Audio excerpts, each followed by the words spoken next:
So this should be the last major FD video that we are going to be doing right now. And I say major because this is where the last, like, the big stuff's gonna be happening, because this is where we're gonna turn this thing into a driving car. We got in our third-party axle. I didn't want to buy an OEM one. If this snaps, which I doubt it will, these are beefy axles, but if this axle breaks at that point, well, honestly, we'll probably just swap the whole rear end to a Ford rear end, because the FD rear ends aren't the strongest, and they're not known to be the strongest. If you've seen any RX7 videos of them doing like burnouts or launches or anything with the stock rear end, you'll see they like to explode. On top of that, I've given up on trying to get the stock dash to work. We are going to put in my IC7 from the Subaru. The Subaru is actually getting the IC9, so it's going to be getting the upgraded dash anyways. I just kind of had the IC7 sitting around, so I need to get the bezel ordered for in there. So we'll temporarily wire, it's technically just plugging it in. We'll temporarily just plug it in and use that. The can gauge would have worked just fine, but I don't see a point in using the can gauge. If the stock cluster isn't working, I have a feeling it needs to be repaired. You gotta keep in mind, it's a 30-year-old electronic board. It's probably going to have problems. So it just makes more sense to get rid of it, update it to something a little bit more modern. We can put warnings and all of the other fun stuff in the IC7 that we alternatively cannot have with the stock cluster. IC9, UC10, whatever it is. The new one. So we need to get our rear axle installed, rear brake caliper installed, put brake pads in, bleed the brakes. I got in the rear speaker grill vents for the back seats. So a lot of little stuff, but this is kind of the majority of what we need to do. We have a completely dry brake system in this thing, so it's going to take a little bit of bleeding. I've got Levi to help me actually bleed the brakes today, so probably shouldn't be too bad. So let's get this thing up in the air, get that rear left wheel off, and start getting this axle and that brake caliper on. We also need to align it. If you guys look at that, it's like super towed out.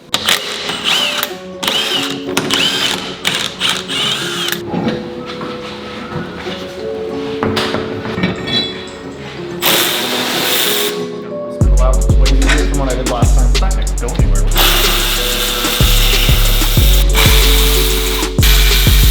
And it's making a spaghetti sandwich.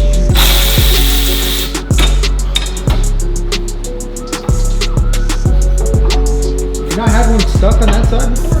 No, not on the other side.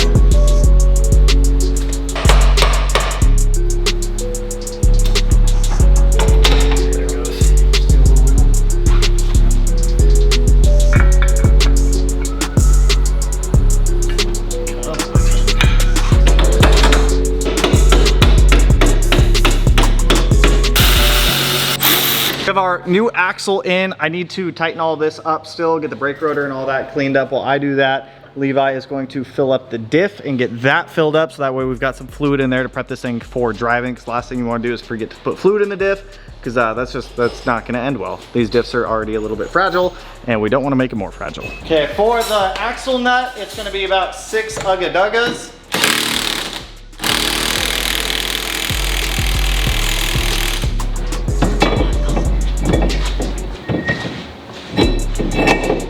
We don't want to round that because, you know, fuck. Yeah.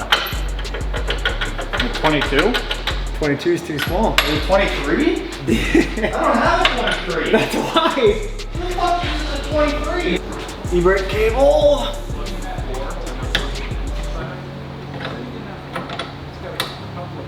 Started with the cable in there. Yeah, that makes a lot more sense. And then you just have to get this and then yeet that back.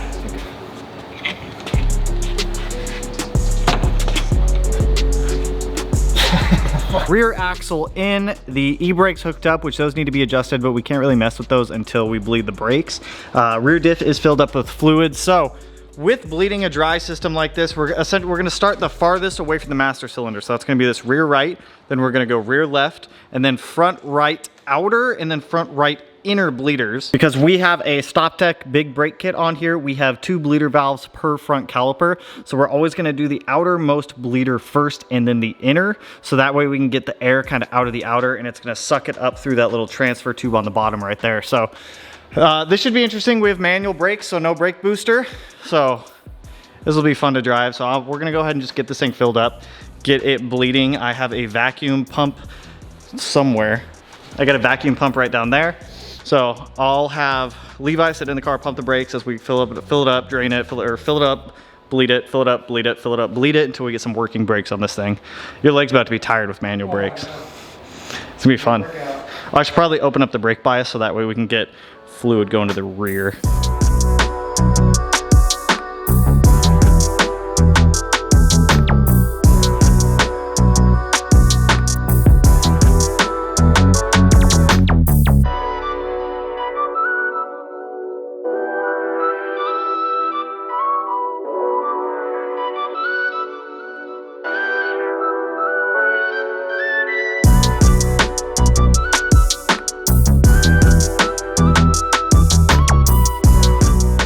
They're all bled. We ran into a problem. It wasn't a problem. I guess it's not a problem, it's just how it goes. The brake system was reverse pressurizing as we were bleeding it, so it was causing the reservoir to shoot fluid out.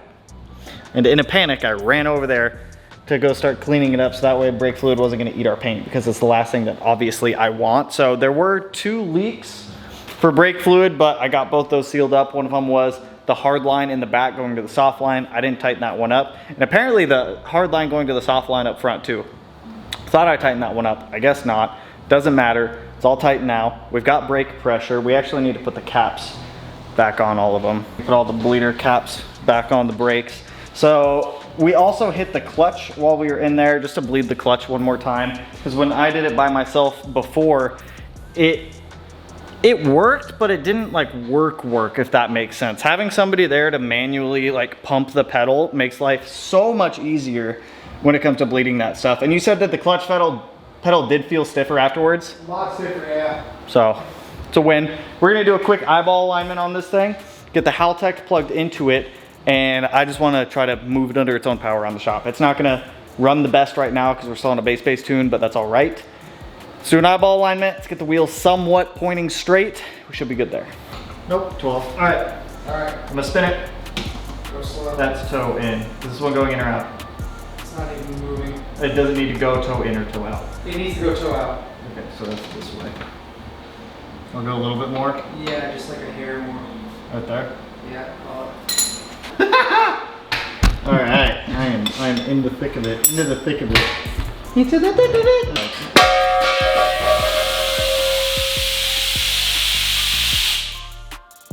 What happened? Barely touches. Oh my god! I thought it exploded. I was like, we're gonna die. Alright, you got toe in. Woo! Recording. He knocked over the CO2 tank. Okay. I'm gonna go ahead and get our IC7 configure. Where the hell did I put the keys? Yeah, Jackie. Where did I put the keys? I might just pick it up, which it did. Manifold pressure, coolant temp, fuel level, AFR, oil pressure, speed, oil temp. It might just work. Come on!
Brakes are total ass.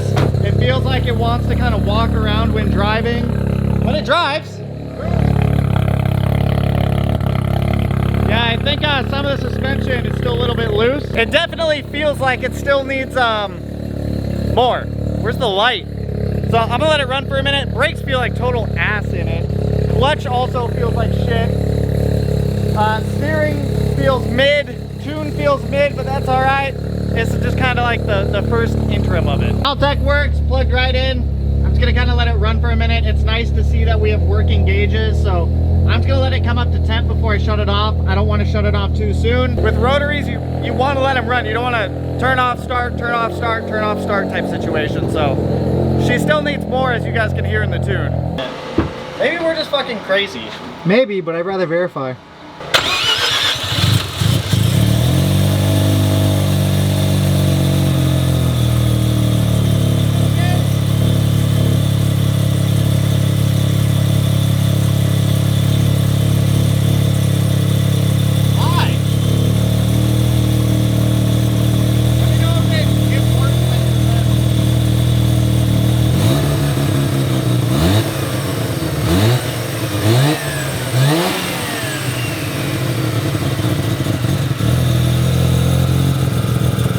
But why? Did it look like it was the whole E-shaft or just the pulley? It looked like it was just the pulley for a moment. Because I had, if it's just the pulley, that's easy, but I had all the clearances done by Atkins for the rotor bearings, all that. I don't know. I don't know enough rotary to... Like, why would it do that? Either the bearing's bad or that... They're all brand new. I had the machine shop check all the bearings. I'm gonna be so pissed if I take this thing back out again. I'm gonna be so pissed. Yeah, Jackie. I want to speak to the manager of the rotaries.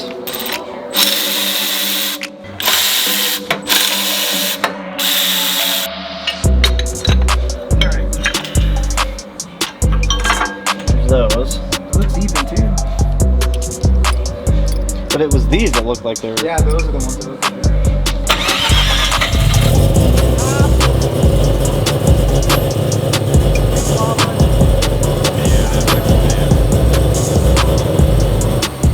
It's wobbling, bud.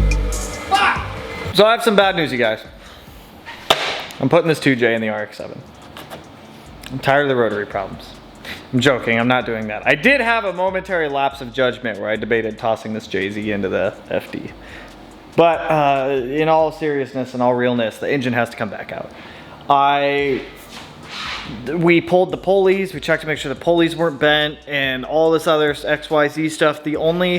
So to preface this, I had Atkins rotary, balance my E-shaft, check the E-shaft, check the rotors, replace the rotor bearings, replace the stationary gear bearings. So all of that is solid. We checked end plate. End plate came out to 2 thou, which is right in spec with what Mazda wants. And we're having the issue where the pulley is shaking under the engine running. And the only thing that it can be, I've done Googles, we looked, we found a TSB, and per the TSB, it seems like the most common issue when an engine is rebuilt is that the front stack priority, something is wrong with maybe the Torrington bearing or the thrust washer, something in the front stack is wrong. And the real shitty part about the RX7 and with the 13B is I have to take the entire engine back out. Because you can't, if you pull off the front crank hub on the 13B, what can happen is all of the shims inside of the front cover fall out. And in order to get the front cover off, we have to take the oil pan off. And if we're taking the oil pan off, it's never gonna reseal if I reseal it in the car again. Trust me, I've tried, it doesn't work that way. So the engine has to come back out. I'm not stoked about it. To be honest, I'm not happy about it at all. I don't even have the time to do it right now, which sucks. I have other things that I absolutely have to do. So the FD is gonna be pushed on the back burner for 2-3 weeks-ish, which is fine. That gives me time to order the rest of the parts that we need to finish the car and finish the build and whatnot. All the hard stuff is pretty much done at this point. In theory, all we should really have to do is pull the engine out, fix the front stack, verify end play again, and put it back in and then bolt everything back up. Everything's here, we have all that. I need to order replacement gaskets for some stuff and replacement seals, but I mean, I guess that's just part of the game, right?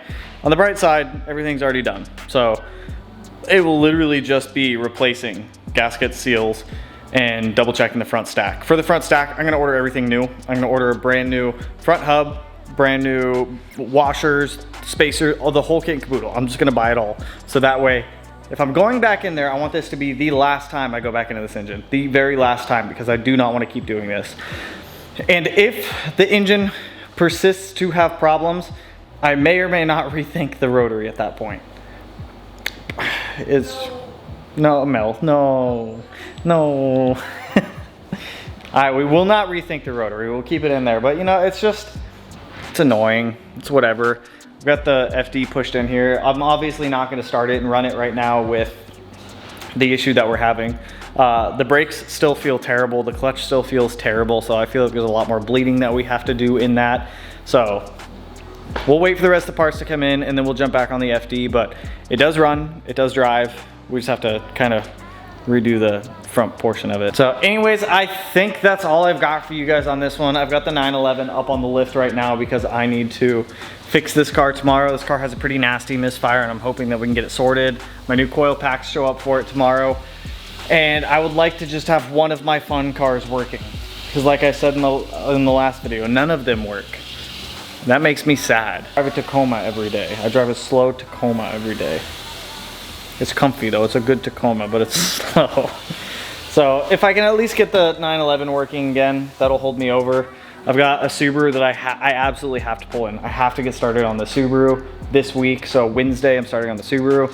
FD's getting pushed to the back burner for 3 weeks-ish while I order the last of the parts, get the gasket sealed and everything we need in, and then hopefully fix it all in one video and then just jump to tuning on it. Well, that's all I've got for you guys on this one. I'd say if you like the video, hit the like button, but you know, it's not really the most exciting video to hit like on. So if you do like it though, that'd be pretty cool. Pretty cool. It helps the algorithm, even though it's not the greatest news. It sounded good when I was driving though. It sounded real good. So with that, that's all I got for you guys in this one. If you're not subscribed and you want to be, put it in one of these corners. No idea which one quite yet, but with that, I will catch you guys in the next one. So peace out, homies. Woo! I don't want to take the engine back out.